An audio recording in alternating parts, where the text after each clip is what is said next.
കേരളീയരുടെ സാമൂഹികവും സാമ്പത്തികവുമായ ജീവിതത്തിൽ സ്വർണത്തിന് കേവലം ഒരു ആഭരണം എന്നതിനേക്കാൾ വലിയൊരു സ്ഥാനമാണുള്ളത്. സമ്പത്തിന്റെ അടയാളമായും സുരക്ഷിതമായ നിക്ഷേപമായും സ്വർണത്തെ കാണുന്ന മലയാളിക്ക് വിപണിയിലെ ഓരോ ചെറിയ ചലനവും വലിയ ആശങ്കകളോ ആവേശമോ ആണ് സമ്മാനിക്കാറുള്ളത്. കഴിഞ്ഞ കുറച്ച് കാലമായി സർവകാല റെക്കോർഡുകൾ ഭേദിച്ച് കുതിച്ചുയർന്നിരുന്ന സ്വർണ്ണവിലയിൽ ഇപ്പോൾ ഉണ്ടായിരിക്കുന്ന അപ്രതീക്ഷിതമായ ഇടിവ് വലിയ ചർച്ചകൾക്കാണ് വഴി തുറന്നിരിക്കുന്നത്.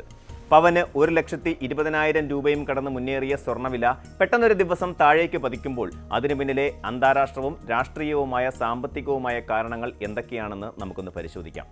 ഒരു പവൻ സ്വർണത്തിന് 1,00,000 രൂപ എന്ന പരിധിക്ക് താഴേക്ക് വില കുറയാനുള്ള സാധ്യത വിദഗ്ധർ പ്രവചിക്കുമ്പോൾ അത് സാധാരണക്കാരെ സംബന്ധിച്ചിടത്തോളം വലിയൊരു ആശ്വാസ വാർത്തയാണ്. എന്നാൽ ഈ മാറ്റത്തിന് പിന്നിൽ പ്രവർത്തിക്കുന്ന ആഗോള ഘടകങ്ങൾ അത്യന്തം സങ്കീർണവുമാണ്. സ്വർണ്ണവിലയിലെ നിലവിലെ ഇടിവിനെ കേവലം ഒരു പ്രാദേശിക പ്രതിഭാസമായി കാണാൻ കഴിയില്ല.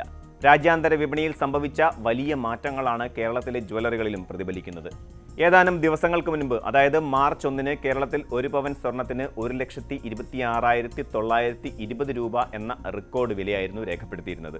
എന്നാൽ അവിടെ നിന്നും പടിപടിയായി കുറഞ്ഞ് ഇപ്പോൾ പവന് 1,19,080 രൂപ എന്ന നിലയിലേക്ക് വില എത്തി നിൽക്കുന്നു. ഇത് കേവലം ഒരു ചെറിയ ഏറ്റക്കുറച്ചിലല്ല, മറിച്ച് വിപണിയിലെ ഒരു വലിയ തിരുത്തലായാണ് സാമ്പത്തിക നിരീക്ഷകർ വിലയിരുത്തുന്നത്. ഇന്നും വരും ദിവസങ്ങളിലും വില താഴേക്ക് പോകാനുള്ള സാധ്യത നിലനിൽക്കുന്നു എന്നത് വിവാഹ ആവശ്യങ്ങൾക്കായി സ്വർണം വാങ്ങാൻ കാത്തിരിക്കുന്നവരെ സംബന്ധിച്ചിടത്തോളം വലിയൊരു ആശ്വാസ വാർത്തയാണ്. ഈ വിലയിടിവിന് പിന്നിലെ ഏറ്റവും പ്രധാനപ്പെട്ട കാരണം പശ്ചിമേഷ്യയിലെ നിലവിലെ രാഷ്ട്രീയ സാഹചര്യങ്ങളാണ്. സാധാരണഗതിയിൽ യുദ്ധമോ സംഘർഷങ്ങളോ ഉണ്ടാകുമ്പോൾ സ്വർണ്ണവില കുതിച്ചുയരുകയാണ് പതിവ്. കാരണം സാമ്പത്തിക അസ്ഥിരതയുടെ കാലത്ത് നിക്ഷേപകർ ഏറ്റവും സുരക്ഷിതമായ ഇടമായി കാണുന്നത് സ്വർണത്തെയാണ്. ഇതിനെ സേഫ് ഹെവൻ ഇൻവെസ്റ്റ്മെന്റ് എന്ന് വിളിക്കുന്നു. എന്നാൽ നിലവിലെ പശ്ചിമേഷ്യൻ സാഹചര്യത്തിൽ ഈ രീതിക്ക് വിരുദ്ധമായ ചലനങ്ങളാണ് സംഭവിക്കുന്നത്. യുദ്ധം നീണ്ടുപോകുന്നതും അതുണ്ടാക്കുന്ന ആഗോള സാമ്പത്തിക പ്രത്യാഘാതങ്ങളും നിക്ഷേപകരെ മാറി ചിന്തിപ്പിക്കാൻ പ്രേരിപ്പിക്കുന്നു. യുദ്ധം ഒരു വലിയ പ്രതിസന്ധിയായി തുടരുമ്പോൾ തന്നെ അമേരിക്കൻ ഡോളർ കൂടുതൽ കരുത്താർജിക്കുന്ന കാഴ്ചയാണ് നാം ഇപ്പോൾ കാണുന്നത്. അന്താരാഷ്ട്ര വിപണിയിൽ സ്വർണത്തിന്റെ വില ഡോളറിലാണ് നിശ്ചയിക്കപ്പെടുന്നത്. ഡോളറിന്റെ വിനിമയ നിരക്ക് ഉയരുമ്പോൾ സ്വാഭാവികമായും സ്വർണത്തിന്റെ ഡിമാൻഡ് കുറയുകയും അത് വിലയിടിവിന് കാരണമാവുകയും ചെയ്യുന്നു. അമേരിക്കൻ സമ്പദ് വ്യവസ്ഥയിൽ ഉണ്ടാകുന്ന മാറ്റങ്ങൾ സ്വർണ്ണ വിപണിയെ നേരിട്ട് സ്വാധീനിക്കുന്നുണ്ട്. US ഫെഡറൽ റിസർവ് പലിശ നിരക്കുകളിൽ വരുത്തുന്ന മാറ്റങ്ങളും തൊഴിൽ വിപണിയിലെ കണക്കുകളും സ്വർണത്തിന്റെ മൂല്യത്തെ നിർണ്ണയിക്കുന്നതിൽ പ്രധാന പങ്കുവഹിക്കുന്നു. നിലവിൽ അമേരിക്കൻ ഡോളർ ശക്തിപ്പെടുന്നത് അന്താരാഷ്ട്ര നിക്ഷേപകരെ സ്വർണത്തിൽ നിന്ന് മാറി ഡോളറിലോ അല്ലെങ്കിൽ അമേരിക്കൻ ബോണ്ടുകളിലോ നിക്ഷേപം നടത്താൻ പ്രേരിപ്പിക്കുന്നു. ഇതിന്റെ ഫലമായി സ്വർണത്തിന് ആഗോളതലത്തിൽ ആവശ്യക്കാർ കുറയുകയാണ്. ലാഭമെടുപ്പിന്റെ ഭാഗമായി വൻകിട നിക്ഷേപകർ തങ്ങളുടെ കൈവശമുള്ള സ്വർണം വിറ്റഴിക്കുന്നതും വില താഴേക്ക് വരാൻ കാരണമാകുന്നുണ്ട്. വിപണി വിദഗ്ധർ നേരത്തെ പ്രവചിച്ചിരുന്നത് വില ഇനിയും വർദ്ധിക്കുമെന്നായിരുന്നു. എങ്കിലും ആഗോള രാഷ്ട്രീയത്തിലെ അപ്രതീക്ഷിതമായ മാറ്റങ്ങൾ ഈ പ്രവചനങ്ങളെല്ലാം തെറ്റിച്ചിരിക്കുകയാണ്. യുദ്ധം ഇനിയും നീണ്ടു നിൽക്കുകയാണെങ്കിൽ സ്വർണ്ണവില പവന് 1,00,000 രൂപയ്ക്കും താഴേക്ക് പോകുമെന്ന പ്രവചനം മലയാളികളെ സംബന്ധിച്ചിടത്തോളം കൗതുകകരമാണ്. സ്വർണം എക്കാലവും ലാഭം മാത്രം നൽകുന്ന ഒന്നാണെന്ന പൊതുബോധത്തിന് മേൽ വീഴുന്ന ഒരു വലിയ പ്രഹരമാണിത്. കഴിഞ്ഞ ഏതാനും മാസങ്ങളായി സ്വർണത്തിൽ വലിയ രീതിയിൽ പണം നിക്ഷേപിച്ചവർക്ക് ഈ വിലയിടിവ് വലിയ നഷ്ടമുണ്ടാക്കും. എന്നാൽ ദീർഘകാല അടിസ്ഥാനത്തിൽ നോക്കുമ്പോൾ സ്വർണ്ണവിലയിലെ ഇത്തരം താഴ്ചകൾ വാങ്ങാനുള്ള നല്ലൊരു അവസരമായാണ് പലരും കാണുന്നത്. സ്വർണത്തിന്റെ ആഭ്യന്തര വിപണിയിൽ ഇന്ത്യയിൽ വലിയൊരു ഇടിവ് സംഭവിക്കുമ്പോൾ അത് ഇറക്കുമതി തീരുവയുമായും ബന്ധപ്പെട്ടിരിക്കുന്നു. സർക്കാർ ഇറക്കുമതി തീരുവയിൽ വരുത്തുന്ന മാറ്റങ്ങൾ കേരളത്തിലെ സ്വർണ്ണവിലയെയും നേരിട്ട് ബാധിക്കാറുണ്ട്.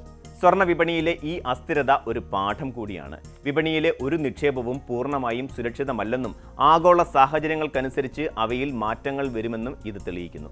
പശ്ചിമേഷ്യൻ രാജ്യങ്ങളിൽ സമാധാനം പുനഃസ്ഥാപിക്കപ്പെട്ടാൽ സ്വർണ്ണവിലയിൽ ഇനിയും മാറ്റങ്ങൾ ഉണ്ടായേക്കാം. എന്നാൽ ഇപ്പോൾ കാണുന്ന ഇടിവ് ഒരു താൽക്കാലിക പ്രതിഭാസം മാത്രമാണോ അതോ വരാനിരിക്കുന്ന വലിയൊരു വിലക്കുറവിന്റെ തുടക്കമാണോ എന്ന് വരും ദിവസങ്ങളിലെ വിപണി ചലനങ്ങൾ നോക്കിയേ പറയാനാകൂ. നിക്ഷേപകർ ഇപ്പോൾ ജാഗ്രത പാലിക്കേണ്ട സമയമാണ്. വില കുറയുന്ന സാഹചര്യത്തിൽ കൂടുതൽ സ്വർണം വാങ്ങി ശേഖരിക്കണോ അതോ ഇനിയും വില കുറയുന്നത് വരെ കാത്തിരിക്കണോ എന്നത് വലിയൊരു ചോദ്യചിഹ്നമാണ്.